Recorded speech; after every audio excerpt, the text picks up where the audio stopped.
আল্লাহ নবী সাল্লাল্লাহু আলাইহি ওয়াসাল্লামের আমল সম্পর্কে তিনজন ব্যক্তি আসলো জানার জন্য যে আল্লাহ রাসূলের আমল কেমন ছিল আমাদেরকে বলুন। এই তিনজন ব্যক্তিকে মা আয়েশা রাদিয়াল্লাহু তাআলা আনহা বলছেন যে আল্লাহ রাসূলের আমল এমন এমন ছিল। এই তিনজন যায় আর বলে আল্লাহ রাসূল সাল্লাল্লাহু আলাইহি ওয়াসাল্লাম তিনার তো আগেরও গুনাহ মাফ, পরেরও গুনাহ মাফ, আগেরও কোনো গুনাহ নাই, পরেরও কোনো গুনাহ নাই। নবী তো নিষ্পাপ, নবীর অল্প আমল করলে চলে, কিন্তু আমাদের অল্প আমল করলে চলবে না। এবার তিনজনের মধ্যে একজন বলতেছে যে আমি জীবনে বিবাহ করব না। কি বলে বলেন তো? আমি জীবনে বিবাহ করব না। কেন? বিবাহ করলে আমলে ঘাটতি আসবে, পেরেশানি আসবে, পারিবারিক পরিবার নিয়ে ব্যস্ত থাকা লাগবে, এই জন্য একজন বিবাহ করবে না। আর একজন বলতেছে আমি সারা বছর রোজা রাখবো, আমি কখনো রোজা ছাড়বো না। আর একজন বলতেছে যে আমি সারা রাত জেগে তাহাজ্জুদ পড়বো, আমি ঘুমাবো না। এই তিন শ্রেণীর লোক। বেশ কিছুদিন পর এই তিনজনের সম্পর্কে নবীজি সাল্লাল্লাহু আলাইহি ওয়াসাল্লাম যখন জানলেন যে তিনজন এরকম এরকম ইরাদা করেছে, তিনজনকে ডাকাইলেন। ডাকানোর পরে তিনজন আসলো।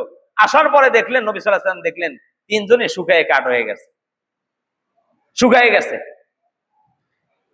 আল্লাহ নবী সাল্লাল্লাহু আলাইহি ওয়াসাল্লাম বললেন যে তোমরা কি সেই তিনজন লোক যারা এরকম এরকম ইরাদা করেছো, ইচ্ছা করেছো জীবনে তুমি সারা রাত তাহাজ্জুদ পড়বা, ঘুমাবা না, তুমি সারা বছর রোজা রাখবা, তুমি রোজা ছাড়বা না, আর তুমি বিবাহই করবে না? শোনো, আমি নবী মুহাম্মদ সাল্লাল্লাহু আলাইহি ওয়াসাল্লাম বিবাহ করেছি, আমার বিবি বাচ্চা আছে, বিবাহ করাই সুন্নাত।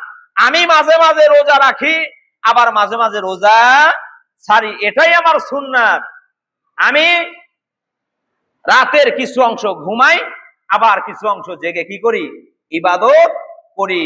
অতএব এটাই আমার সুন্নাত, এর বেশিও করা যাবে না, কমও করা যাবে না। এক সাহাবী বলতেছে ইয়া রাসূলুল্লাহ, তাহলে আমাকে বেশি করে রোজা রাখার অনুমতি দিন।